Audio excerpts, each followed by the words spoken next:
Hey guys, welcome back to my YouTube channel. Today I want to talk about a wrestler who happens to be on my shirt right now, Stone Cold Steve Austin. And why is he considered so legendary compared to other wrestlers? Well, we have to analyze the upbringing of Stone Cold Steve Austin, at least within the WWF. When he came into the company, he was called a ring name called Ringmaster, and it was put with Ted DiBiase, and the company didn't really know how to use him. So, obviously years go by with that, until an event called King of the Ring. This is where Stone Cold really started to become his own character. And he won the event called King of the Ring against a guy called Jake the Snake Roberts. And the other people in the tournament, if anyone's interested, because it's on the back of the cover here, this is what I love about physical media, you can actually see things like this, you don't have to go Googling it. You've got Vader and you've got Mark Mero. And yeah, obviously we know who won those matches because the final was Jake the Snake versus Stone Cold. But you have to look at it as like the legendary speech took part at this pay-per-view. Austin 316 says, "I just whipped your ass." You know, that all happened at this pay-per-view. And he was a massive star literally the next night. So, how did he become so legendary? Well, that's one of the early things that really put Stone Cold on the map. If we go even further, we can even look at stuff like, where is it? We're just going to find the pay-per-view here. WrestleMania 13. Another great pay-per-view. This one, he was against Bret Hart. And it was also it was the grudge match, but I don't believe it was a submission match. Either way, Bret Hart, you can see him right there. Bret Hart had Stone Cold Steve Austin in the sharpshooter, and Austin wouldn't tap. And the match ended by Stone Cold essentially passing out. And it showed that he was one tough SOB. So that's another really great moment of Stone Cold Steve Austin. And what I'm showing now is, why I'm going through these moments is because it shows how Stone Cold became so popular. He was seen as the workhorse. He was seen as like the normal everyday guy. Like, he could be your uncle. He could be your friend from work. He could be whatever. He was, we'll get to that other part in a moment, but like, he was against authority. But what if I told you at the height of his, this was 1997 WrestleMania 13. What if I told you he got hurt at the peak of his, or at almost what to that time was the peak of his fame? Because he got hurt in an event called SummerSlam 97. He was against Owen Hart at this pay-per-view. I don't know if he's on the cover here. No, he's not. But he got hurt in a match with Owen Hart. And where is it on the cover here? Yeah, Intercontinental title. So Owen Hart was the Intercontinental Champion at the time. And Austin was obviously going for the title.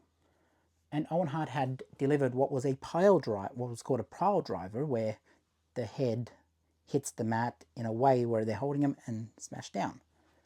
And Austin broke his neck. And it was the worst roll-up probably in history, but like, that's how Austin won the title, and he could barely stand up after that match. So it showed people still he was a tough SOB, but also he wasn't wrestling for the next couple of months after that because he was injured. And by not wrestling, he became one of the most popular personalities because he was doing segments every week. He was doing different segments, he was talking, he was getting better on the mic, and people gravitated towards him because he had a legendary feud with one Vince McMahon. Now obviously, I don't know if we can actually show him because of what he's done, but to erase Vince McMahon from history is to erase Stone Cold's legacy. So we're going to show him. So look, Vince was the boss. Everyone knew Vince was the boss. After Survivor Series 97, it was pretty obvious Vince was the boss because of the whole Brett screwed Brett, and I have no sympathy whatsoever for Bret Hart, and all the stuff he was saying against screwing Bret in Montreal. But this was before Bret Hart went to WCW. So Vince had outed himself as the owner, and it was the perfect person for Austin to go against. Now, I think earlier, prior to this, was when the stunner happened in the ring, where Vince was still interviewing people, and he was essentially he wasn't an on-air personality at that point, Vince McMahon, and he said, play within the rules. He wanted to relinquish the title, and what evolved was a great rivalry that defined wrestling. The Authority versus the anti-establishment, almost. Stone Cold versus McMahon. So people think of stuff like that and think, Austin was the face of the company. He really was. I mean, all these releases are because he was at the level of, for modern wrestling fans, he was at the level of a John Cena. He was at the level of a Roman Reigns. He was even above that because he had a bigger audience during the Attitude Era. And that is why he's held to such high regard to an extent. Another one. But we've also got to talk about his first title win. Shawn Michaels won the title, obviously, at this pay-per-view. Survivor Series from Bret with the screw job, as they call it. But Shawn was on the way out of the company because he was hurt. He got hurt at the Royal Rumble 98. And everyone in the company knew they were going towards Austin. So obviously, Austin was going to win the title at this pay-per-view. And it's one of his, there's stories all around this match about how they didn't know if even Shawn was going to drop the title. Taker was in the back, not on screen, but Taker was taping up his wrist, ready to go out and beat up Shawn Michaels if he didn't drop the title to Austin. But this is what I mean.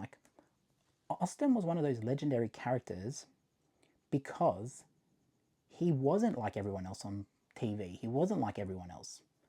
And, around that time we had shows like Married with Children, and that was also a big deal because everyone doesn't want to go to work. Everyone doesn't want to do this. Everyone wishes they could say this to their boss. Everyone wishes they could.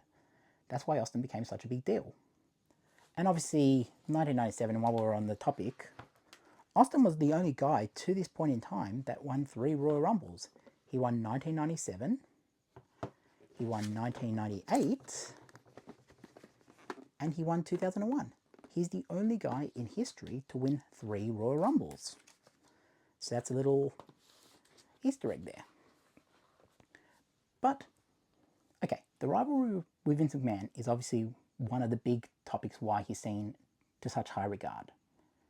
He's not like anyone else on WWE television or WWF back then, but he's still held to such high regard.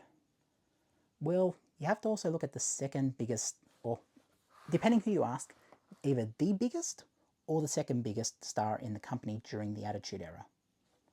Or at least during the era where Austin and this guy was coming up. You have to look at The Rock. There's The Rock there if you've never seen him with hair, by the way.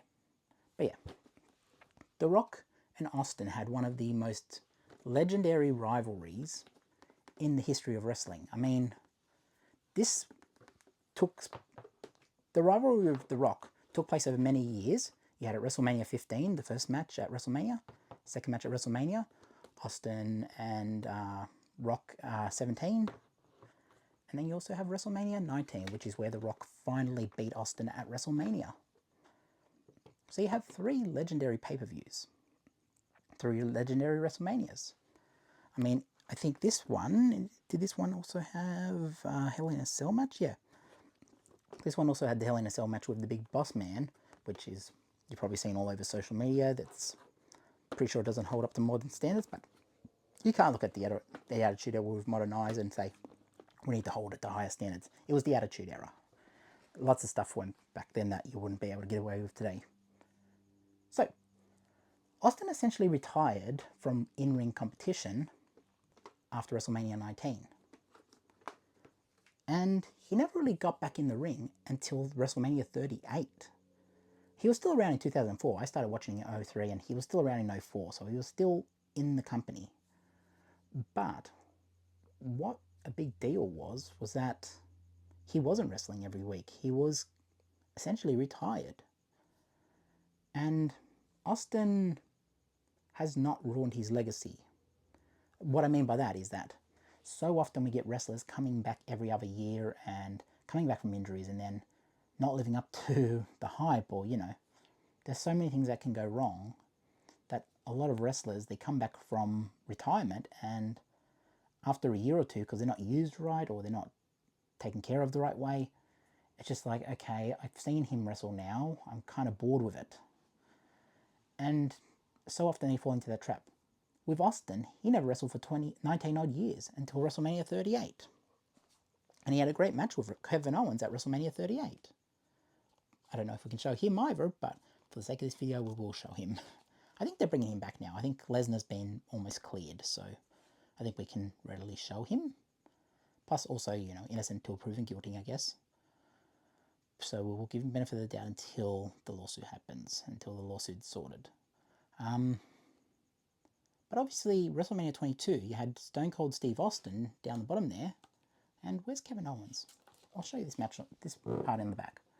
Kevin Owens versus Stone Cold Steve Austin. First time in 20 years, or just about 20 years, that we had seen Stone Cold in action.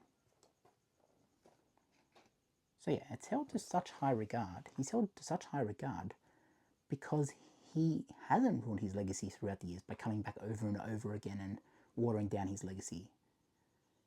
And the match with Kevin Owens felt like an old school Stone Cold match. It didn't feel like it was a phone-in job. It didn't feel like cringe, you know? But look, Austin is fantastic in terms of his impact to the business. I mean, you wouldn't have The Rock. I mean, you might still have The Rock, but you wouldn't have The Rock as such a perfected talent as he became over time and obviously through Hollywood without Austin to play off. I mean, this is the thing. You're only as good as the person you're playing off. I mean, if you're playing against, like obviously in the 80s, yeah, Hogan had Roddy Piper. He had the Macho Man. He had so many great talents to play off. 90s, Austin had Rock to play off. And then they both had The Undertaker to play off. Everyone had someone to play off. I mean, Kurt Angle, Jericho when he came in. I mean, there's all these talents. And then, obviously, Roman, I mean, they haven't really built any stars. I mean, Cena had everyone to play off. This is the thing. Everyone says Cena didn't build talent. Obviously, he buried some people, and there are rumors out there about what he's done to people. But let's move that out of the frame. Where is it? This way. Here we go. Let's get that out of the frame. Cena even had people to play off. So he had CM Punk, he had Edge, he had Orton, he had Batista. There was always people for Cena to play off. Kurt Angle. I mean, you have so many great talents, but during the Attitude Era, when you talk about the peak of the card, Rock and Austin were seen as the two company stars, like the two faces of the company. And they had two, which was very rare. It's very rare you have two faces of the company at the same time. Austin and Rock were. And I will do a separate video about The Rock because The Rock is making wrestling cool again. And I will address that in a later video.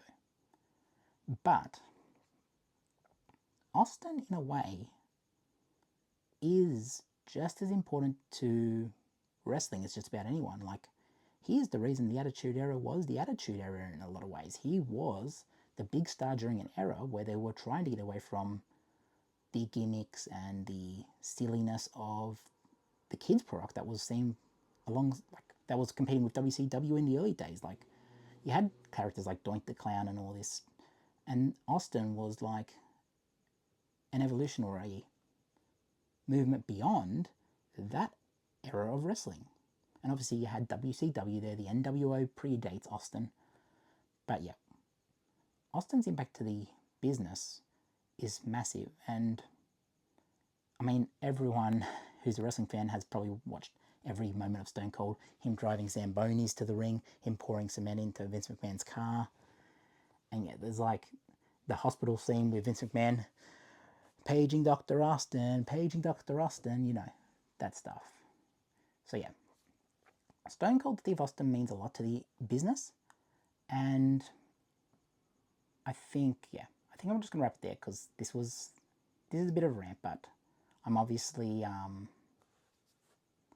glad you guys are watching, and yeah, have a chat about wrestling in the comments. I don't know, like, subscribe, notify yourself. I don't know what YouTubers do.